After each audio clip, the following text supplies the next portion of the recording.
अबकारी विभाग पक्षरु चढ़ाऊ कराଯାई विपुल परिमाणर पोच और देशी मद जबत कराଯାଇଛି। तेबे आठगड़ और तिगरिया थाना अंचल बेआईन देशी मद एवं कुटीर शिल्प पलटिछि।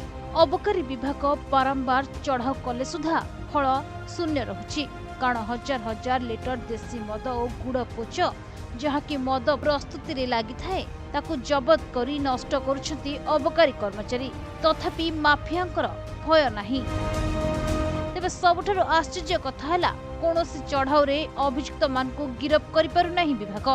अजरा नारे मोकदमा करी चुप बसी जाउची अबकारी विभाग। सकाळु अबकारी आयुक्त नरसिंह भोलक निर्देश रे आठगड़ और बांकी अबकारी विभाग और कटक जिला भ्राम्यमाण अबकारी दल मिलित भावे तिगरिया थाना अंतर्गत भिरुडा पणसपाटना उपरगड़ अंचल और तत्सलग्न सापुआ नदी अववाहिकारे चढ़ाऊ करथिले।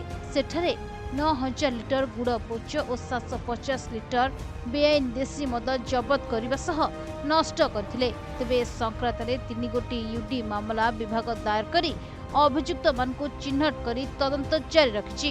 एने आठगड़ रेंज अबकारी उपाध्यक्ष निमाई चरण सिंह सूचना दैछन्ति।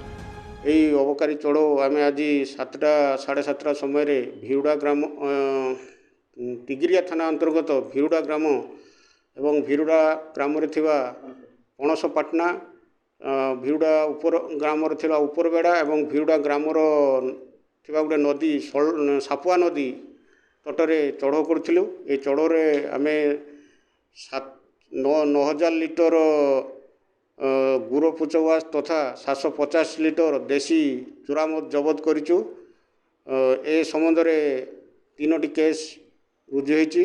गोटे अनक्लेम केस बुक होईची एवं 2टी आब्सकॉन्डेड केस बुक होईची। ए केस हमर इन्वेस्टिगेशन जारी रही आगक मध्य एभली जारी रहिबो। आठगड़रू सर्वेश्वर पंडा रिपोर्ट, प्रतिदिन टीवी।